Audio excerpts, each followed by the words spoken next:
Now, the greatest radio shows of all time. Suspense. The Shadow Node. Washington calling David Harding, counter-spy. Classic radio theater. The Great Gildersleeve. Fibber McGee and Molly. Dragnet. Gunsmoke. The Lone Ranger. Now, step back into a time machine with your host, Wyatt Cox. Good evening, friends of the Inner Sanctum.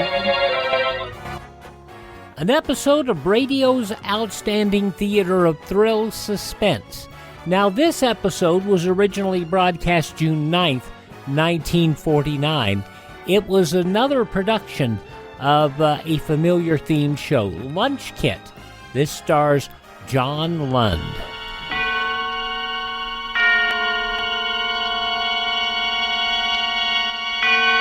Now, Autolite and its 60,000 dealers and service stations present Suspense. Tonight, Autolite brings you John Lund in Lunch Kit, a suspense play produced and directed by Anton M. Leader.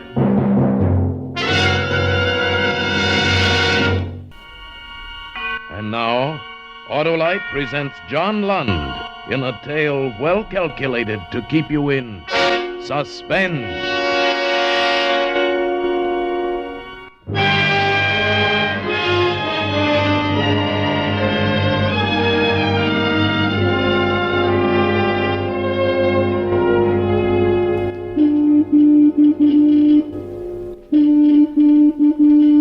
Why didn't he stop it? Father was getting angry. And Gus, he was so sensitive, especially at a time like this. I'll tell him to stop honking that horn, Dad. Please do, Jonathan. Yes, please do. I'll call down to him. I'll tell him to stop. Hey, Mike! So there you are, Jonathan. Cut out that horn. Didn't I tell you this guy was sick? But we're going to be late for work. I'll be down in a few minutes. Take it easy. You better hurry up. I wouldn't want to be late, Jonathan. Yeah. Wouldn't want to be late, Jonathan. Who is this Mike? Did he cause any trouble? Oh, no, Father. He won't cause any trouble. Well, you've got to be careful, son. He wouldn't understand. There aren't many who would understand. You've got to be careful. I only did as you said, Dad. I made friends with one of the old-timers down at the plant. I drive him to work every night. He works in the same unit with me. Now I can't get rid of him. You sure about him, kid? Sure, I'm sure about him. Well, what does he think you're doing up here? Well, I told him a friend of mine lives here. Sick friend. It's all right, Dad. Very well. How's it coming, Gus? Almost finished. Gus was the mechanic, an old-timer. My father had real respect for his ability. Gus had chipped out the inside of the thermos bottle. Now he was working on the detonator. Looked like the old-fashioned pocket watch my dad wore. Now Gus started winding it.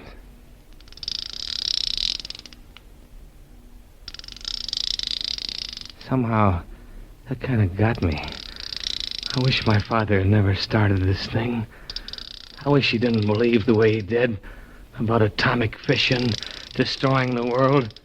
I wish he was like everybody else, that I wasn't his son. Hey, Jonathan, what time you got? Huh? What time do you have? What's the matter with you? Are you getting too nervous for me, son? Nervous? Oh, don't worry about me being nervous.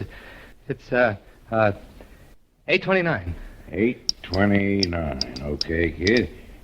What are you sweating about? Who, me? Your dad ain't sweating. This is no time to be nervous, Jonathan. She'll go off at 6:30 tomorrow morning. Is that okay? Fine, Gus, fine. Okay, kid? Sure. Okay.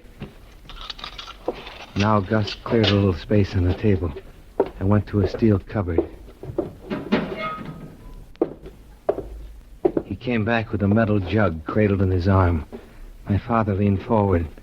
I felt myself tightening up inside. Without thinking about it, I pulled a pack of cigarettes out of my jacket, put one in my mouth. Then as I was about to strike the match, Gus looked up.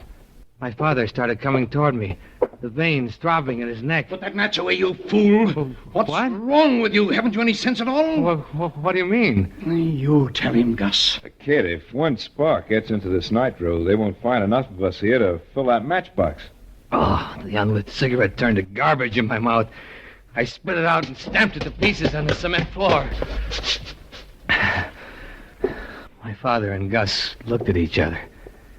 Gus grinned. My father's face, stone hard, didn't change. And he looked at me like I was still a little boy. Okay. They'd find out. When the nighttime came at the plant, it'd be up to me. Your lunch kit. Here it is. I just bought it this afternoon.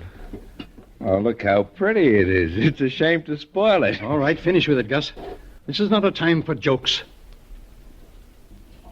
Funny about Gus and his jokes. He didn't believe in this thing at all. He'd sell out to anybody. Money. Just give him money. But you had to admire what he could do. He opened the lunch kit and took the bottle out. He screwed the detonator into the cap, and when it fitted right, he laid it aside. Then he put a siphon into the thermos bottle and opened a jug of nitroglycerin. He poured out a thick, yellowish liquid, and when the thermos bottle was full, he put the top on the jug and carried it back to the cupboard. You better be far away when this goes off, kid. I'll be far away, all right. Jonathan is a bright boy, Gus. I've taught him well. Gus didn't say anything after that. He bent down over his table and his eyes tightened up till you could barely see him. He worked quick. You could see he knew what he was doing. And watching him, I began to feel better. Then he was finished. He put the thermos bottle of nitro back inside the lunch kit, and the sandwich, and the orange. Then he closed the lunch kit and handed it to me. Here you are, kid. Don't drop it. I won't. Now, son, Yes, Dad? look at me. Dad, look back at me. Yes? It will all work out all right, won't it, son? Yes, Dad. It'll be all right. You will make no mistakes. I'll be careful. And you'll be here tomorrow morning? I'll be here. Good. And then perhaps we'll go away together, you and I. That'll be fine. Oh, there's your friend again. All right, Jonathan, get on with it before the old fool gets us all into trouble.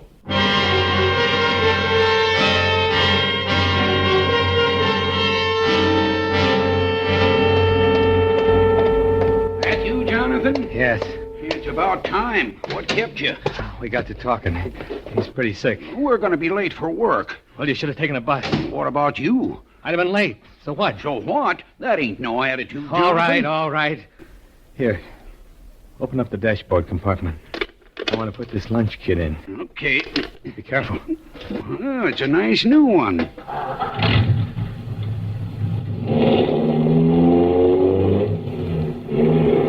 The drive to the plant was something I'd never forget.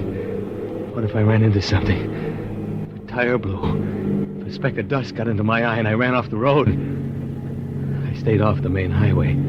Too much traffic. This ain't the right road, Jonathan. I drove under 25 miles an hour all the way. Can't you go any faster? We're going to be late, Jonathan. And all the time the old man kept talking. You young fellas of today, you're a strange, disturbing lot. Talk. You've a fever in your blood. You're restless and you don't know why. You're a strange lot. Yeah. Strange lot. You've a fever in your blood. Keep quiet. What's that? What? The noise. That rattling. I don't know, Jonathan. Sounds like your lunch kit. Let me at it. What are you worrying about that for? We're going to be late. Stop telling me we're going to be late. Stop that jabbering. Yes, Jonathan. You think the lunch kit will be all right now? You packed it in pretty well. Okay. If you hear it rattling again, let me know right away. You hear, Mike?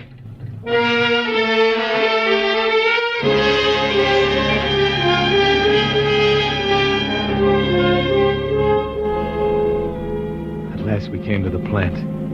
The night shift guys were already at work. The parking lot was jammed with their cars. We were late, but I was glad of that. Now I'd be able to park near the entrance.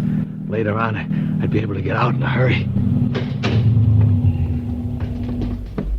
Okay, Mike, this is it.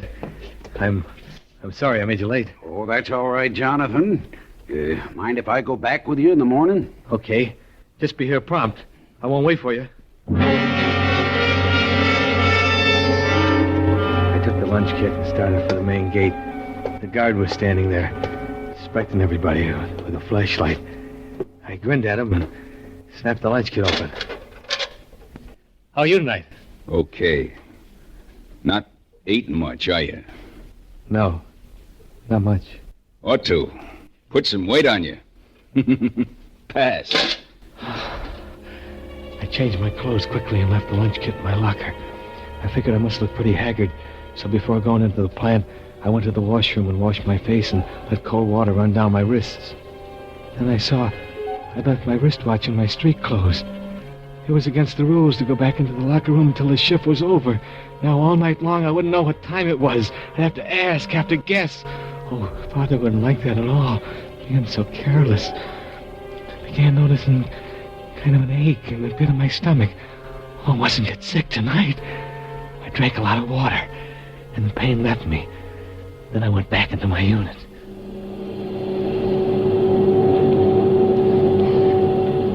Oh, this was going to be a bad night. I was all raw nerves. It was like being in the middle of a nightmare that wouldn't end. My hands were all thumbs. I couldn't seem to make them do anything right. Oh, Father wouldn't like the way I was doing things. I couldn't stand it much longer. Hey, Jonathan! Huh? What are you doing? Cut your switch.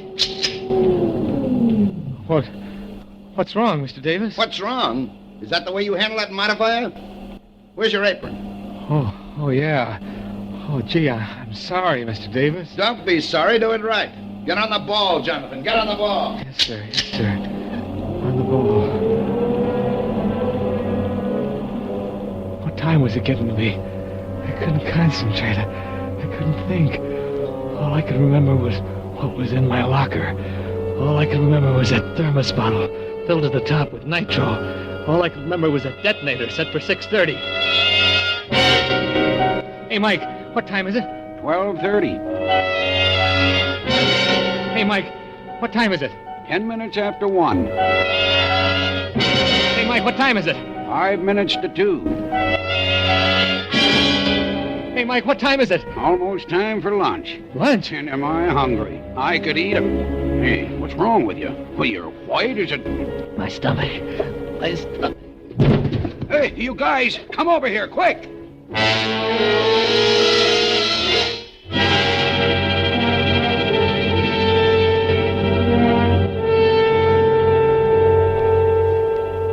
How do you feel now, son?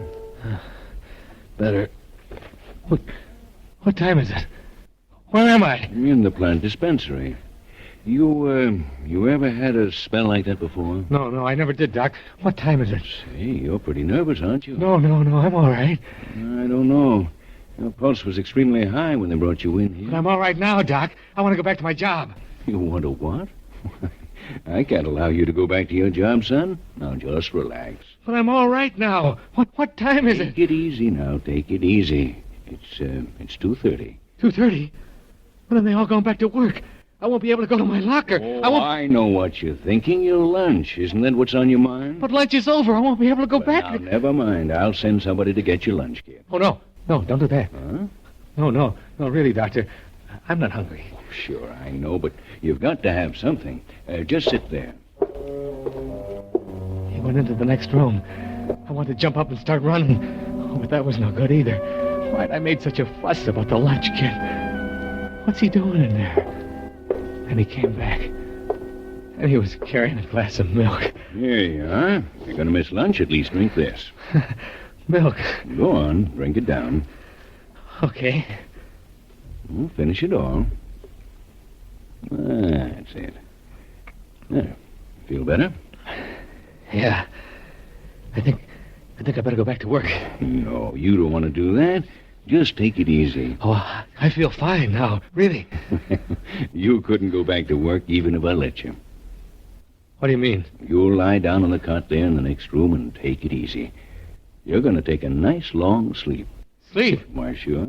Oh, no. I got to get back to work. Oh, no. Not tonight anymore. But I couldn't sleep. You'll sleep all right. I put a couple of grains of barbitol in that milk you drank. Sleeping powder? Hey, what's the matter with you breaking the glass like that? I don't want to go to sleep. I'm all right. Sure, you're all right. Can't even hold a glass. Well, you're in fine shape. Well, at least you drank the milk. I don't like taking dope. Now, look, son, it'll slow you down. You'll wake up feeling like a new man. You little fellas, you don't know how to relax. It's a wonder you live as long as you do. Now, come along with me. You just lie there now and behave yourself. That's right. Crawl under the blankets. Now, in a few minutes, you'll be sleeping like a baby. And you won't need the lights. Good night, young fellow. Pleasant dreams.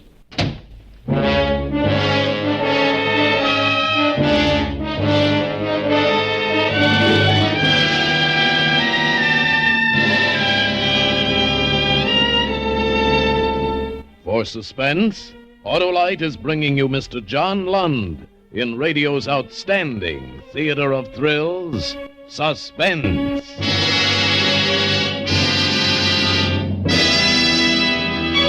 This particular story was used earlier back in wartime on the Whistler under the title Death Carries a Lunch Kit in October of 1944, and it would later be used in April 12, 1955 on Suspense. Suspense from June 9th, 1949 on Classic Radio Theater with Wyatt Cox. So could John Lund be taking a permanent nap? June 9th, 1949, Suspense, Lunch Kit on Classic Radio Theater with Wyatt Cox. And now, Autolite brings back to our Hollywood soundstage John Lund as Jonathan in Lunch Kit, a tale well calculated to keep you in suspense. Sleeping powder. He put sleeping powder in the milk. And like an idiot, I drank it all down, every bit of it. And then I started to get drowsy. With a time bomb in my lunch kit set to go off in just a few hours, I started getting drowsy. No, I had to get up, to get out. I couldn't stay there, couldn't sleep through. Had to do something. My eyes are getting heavy, so heavy. I couldn't keep them open. Pint of pure nitro. And all the chemicals and inflammable stockpiles here. The place would go up like an ammunition dump. Had to get out. Couldn't keep my eyes open. So easy. It's so easy. Let my eyes close. Go to sleep. No! I couldn't go to sleep. I couldn't. I crawled off the cot. Window in the room. I had to get through the window. Couldn't go through the doctor's office. Get out through the window. I started over. But then I had to stop. I had to sit down. So tired. So good to sit there. So good to close.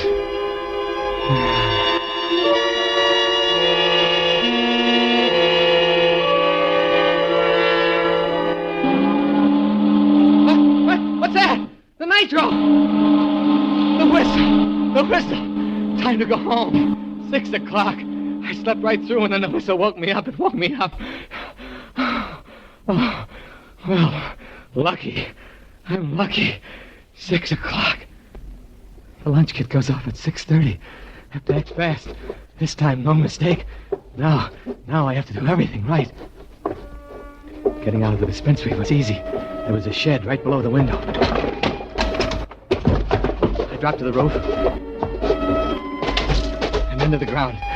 Didn't feel any too good. Still groggy from the barbitol. There was no time to think about that now. When I got back to the locker room, the boys were climbing out of their work clothes, getting ready for the shower room. Hiya, Jonathan. You okay now? Oh, yeah. Yeah, I feel fine. Hey, you better stop drinking that turpentine, Jonathan. Boy, you sure had me worried, Jonathan. Oh, I'm all right now, Mike. Do I still get the ride? Huh? Oh, yeah. See you later, then. Gonna take a shower. I changed into my street clothes and nothing flat, not caring how I looked. I was kind of worried the doctor would look in on me and find me gone. When I was ready to go, all the other fellas were in the shower room. Oh, that was the break I wanted. I took the lunch kit out of my locker and slid it underneath. Then I looked at my wristwatch. 4 minutes after 6. I had 25 minutes to get away. It was working out fine. Now I knew Father would be pleased. I walked past the front offices. No one else around yet. Couldn't walk too fast, though. Not too fast, not too slow. Just that natural. Not too fast, not too slow. Oh, Jonathan. Huh? It was Mr. Davis, the foreman. How you feeling now, Jonathan? Oh, I'm all right, Mr. Davis. Anyhow, I want to talk to you. Come into the office. Now? Sure, now. Oh, I'm in kind of a hurry, Mr. Davis. At 6 o'clock in the morning, nobody's in a hurry. Come on, come in. All right, but just for a minute. Close the door. Sit down. Nothing like sitting down and relaxing after a long night. June 9th, 1949, Suspense on Classic Radio Theater with Wyatt Cox. The conclusion follows these messages from your favorite station.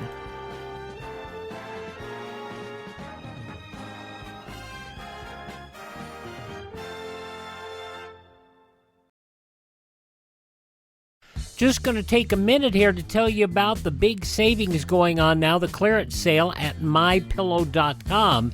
And you know, I've talked about how in my office I have a pair of my slippers, and they're really comfortable, and they're on clearance right now. The mypillow.com slippers, $25 a pair, limit 10. And I would buy 3 or 4 more pairs. Unfortunately, they're out of my size. They also have sheets, pillowcases, clothing items, all on special right now. Go to mypillow.com, click on the clearance tab at the top of the page, use my promo code Wyatt, or call 1-800-928-4715.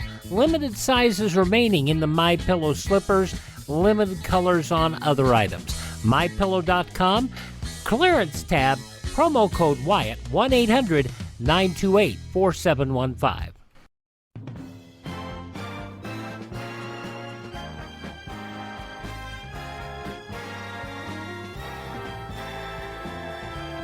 Now on Classic Radio Theater with Wyatt Cox, the explosive conclusion of Suspense, June 9th, 1948, John Lund, starring in Lunch Kit. This chair could use a little oil. I really can't stay long, Mr. Davis. I'm supposed to meet someone. At 6 o'clock in the morning? You still look pale, Jonathan.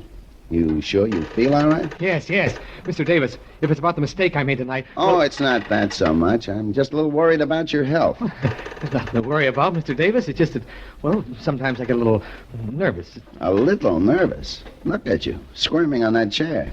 You're a bundle of nerves. Something bothering you? I mean, something really bothering you? You can't relax. Nothing's bothering me. Well, just to make sure, I'm going to call the dispensary. I've got a hunch you're not telling me everything. I tell you, I'm all right. Dispensary, please. Jonathan, come back here. What's wrong with that? He wasn't chasing me. I looked at my watch. 6:14. Still plenty of time to get away. I left the main building and started across the yard to the gate. It was still dark. I was one of the first out. Hey, you! Don't look back. Keep going. Don't let him stop you. Hey, slow down! Bob, I gotta chase you. I'm all out of breath. What do you want? You know as well as I what I want. You forgot something. What did I forget? You forgot to punch the time clock. I'll do it tomorrow. Tomorrow? That'll be my neck.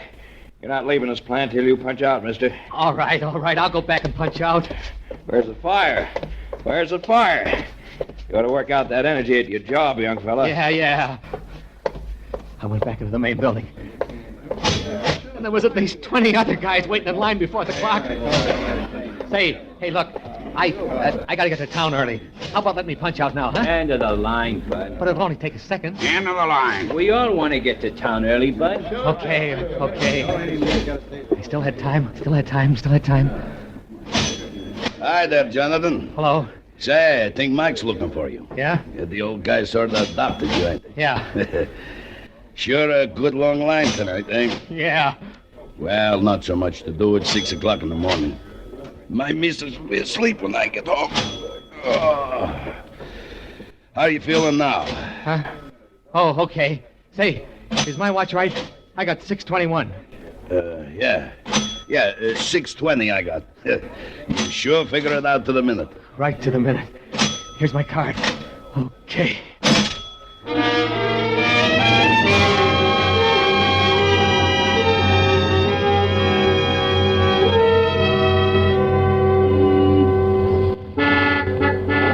Finally got to the parking lot.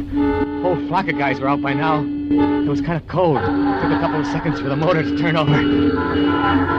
It was 6:27. I had 3 minutes. 3 minutes. Couldn't waste any time. I was fighting for my life. Finally caught. Started backing out quick. Had to get out of here in a hurry. 3 minutes. Less than that now. Oh! Hey! Hey, look out! Oh, my headlights. What's the matter with you? Come out and see what you did to my headlights. I'm sorry. I'll pay for them. Oh, that ain't the idea. Why don't you watch where you're going? All right, here's my driver's license. I work in Unit 5. I'll see you tonight, and we'll work something out. My name is Jonathan Peters. Hey, not so fast. Not so fast. I gotta write this down. You got a pencil? Here's my pen. Well, start writing. All right. Jonathan Peters. Unit 5, Yes. Huh? Okay, here's your pen. I'll see you tonight. You ought to watch where you're going this time in the morning. Back up and let me out, will you, fella? I'm in a hurry. Oh, you guys, always in a hurry, always in a hurry. That's how trouble starts.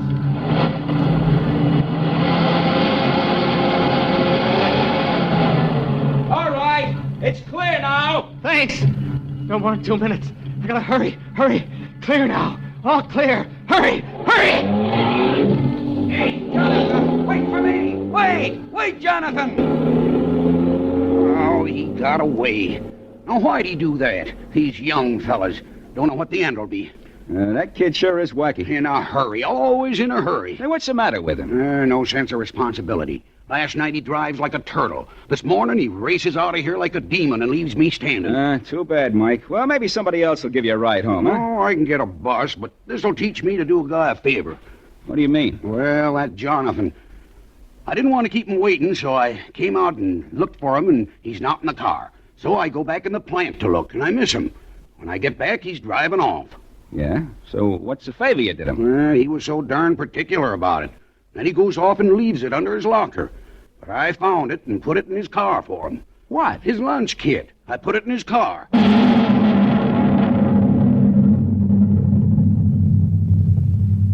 Hey, what was that? Funny. Sounded like thunder. Thunder? Look at the sky. Yeah, beautiful. No, it couldn't have been thunder. It's gonna be a real nice day.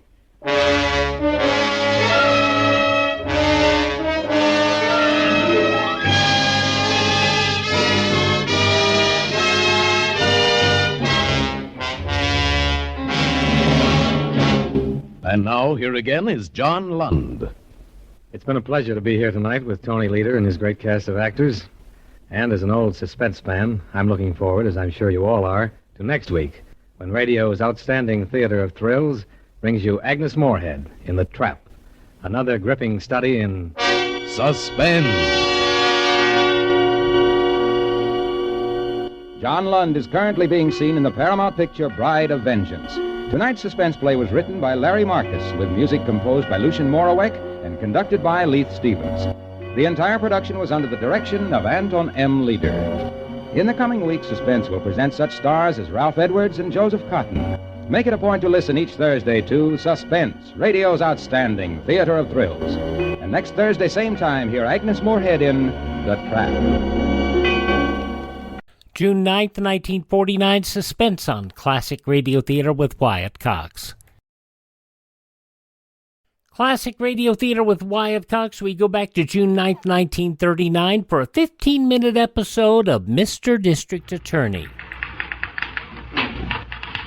Harrington, what time is it? It's just 10 o'clock, sir. You're due in the grand jury meeting. Yes, I'll go in just a minute. But close that door, please. Radio friends, this is your district attorney speaking. A group of racketeers has moved into the city and taken over the restaurant racket. We've been gathering information on them. But every restaurant owner has been so terrified he's been afraid to testify. But now we've got to start. One restaurant owner, Mr. Tony, was broken by the racket and sent to prison by them to keep him from talking. But we finally heard of Tony's plight and went to the prison and got him out. Now he's anxious to help us smash these racketeers. If you'll excuse me, I've got to go into the grand jury, which is meeting in the room right next to my office here.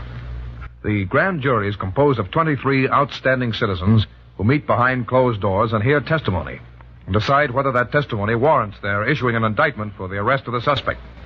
What goes on inside the grand jury is strictly private, but I do want you to hear this one.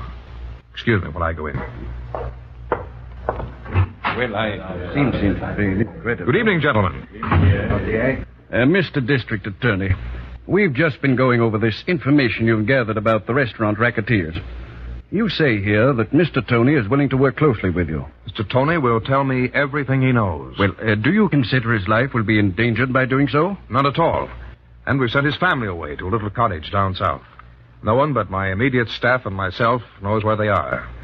We even changed Tony's own personal appearance, and I doubt if even his own wife could recognize him now.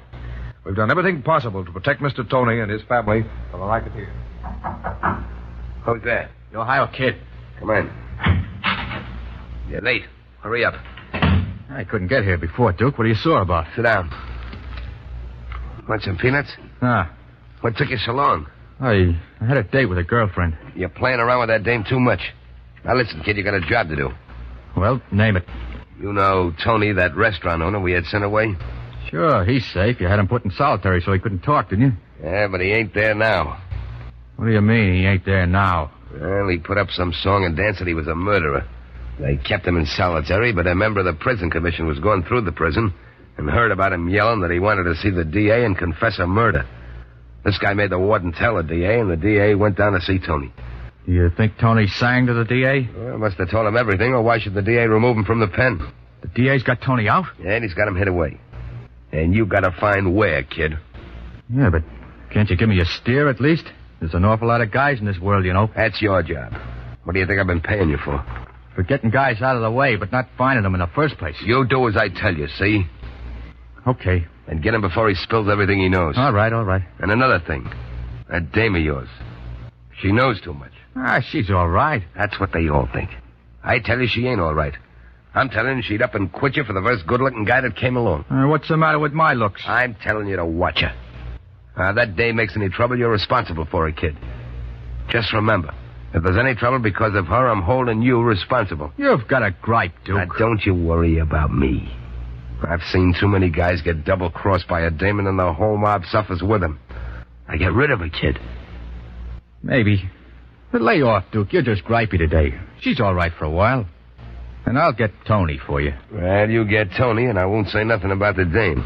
Now, go ahead and get Tony. Right now, they're having a grand jury meeting, and I wouldn't be surprised if they was working on some of the stuff Tony has spilled. Then we would like to have you arrest them immediately, Mr. District Attorney. This grand jury has decided they want you to arrest the men who are going around making collections from these restaurants.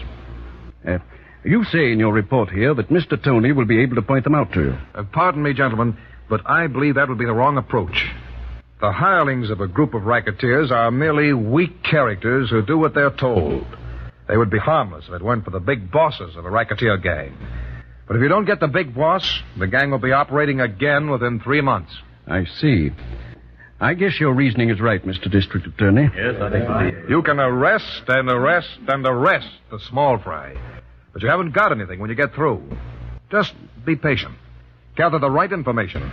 And with one stroke, you can smash the entire setup. I see. Well, good luck to you. You do just what you think is best. I'm going out with Tony now to several of the restaurants. He's told me when the collections are usually made. And I hope we'll be able to bump into the collectors.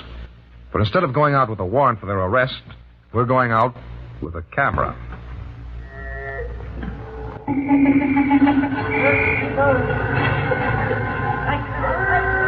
Feel nervous at all, Tony? Oh, no, sir. I'll point out the collectors the minute I see them. Think you recognize them all right? Oh, yes, Mr. District Attorney. I paid them enough money. Just call me D.A., Tony. We know each other pretty well by now. I wish I'd known you better before I lost my restaurant. I was a fool not to talk. So this restaurant is Carlos, huh? Yes, he's a friend of mine. He wanted to hire me when I lost my restaurant, but he was afraid to. This is close enough. We can Look. see it. Where? Those two men going in the restaurant now. They're the collectors. Shall I snap them, D.A.? Oh, wait until they get inside the restaurant, Harrington, and then go into action. If you can, get some good pictures of them while the owner is paying them off. And forget you're one of those camera fiends. Just get as many pictures as you can, in or out of focus. They both carry guns. The heavyset fella hit me over the head with a blackjack one time. Look through this window, Harrington. There's better light. The owner is getting an envelope from the cash register. This'll make a corking picture. Keep snapping, Harrington. Snap all you can. I've got them square in the lens. I'm taking so many it'll almost be like movies. Now, let's get back into the car before they come out. Come on. We'll visit a couple of more restaurants with Tony.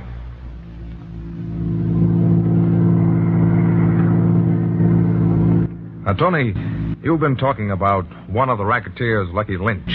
Do you think that he's the boss, the top man of the racket? No, D.A.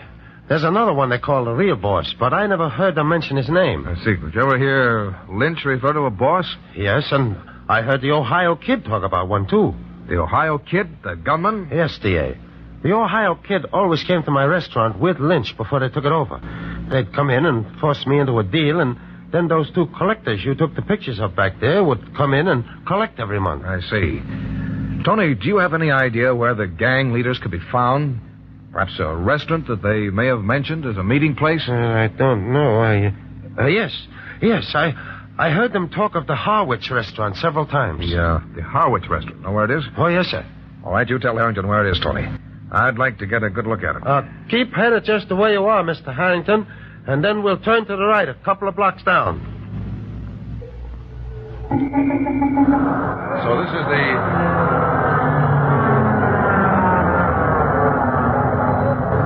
Well, the Harwich restaurant, huh? Harrington, get one of our investigators a job in here as a waiter. Yes, sir. If the racketeers drop in here, we ought to be able to pick up something good. Tony, take a look into that window and see if you can see any of them in there now. Oh, they probably ain't going to... Wait. Yes. Sitting at that table near the bar. The man with the blonde girl. Who are they? Well, that's the Ohio Kid and his girlfriend. Huh? They used to come in my restaurant sometimes. The fellow with the black hair all sleeked down. D.A., the girl's getting ready to leave. Shall I have her trailed? No, not yet. It'll be easy enough to pick her up. I want to have a little talk with the Ohio Kid, though. Oh, don't do it, sir. He'd just as soon kill anybody as not. You go back to the car, Tony, and drive it up to the next corner and wait for us there. Harrington, the kid's alone now. Let's go in and sit down at the table with him. Why don't you go with Tony, D.A., and I'll talk with him and join you in a few minutes. You don't want to bother with the likes of him. I've got a little idea, and I'd like to do it just for the fun of it. And we'll see you later, Tony. Let's go in, Harrington. Yes, sir.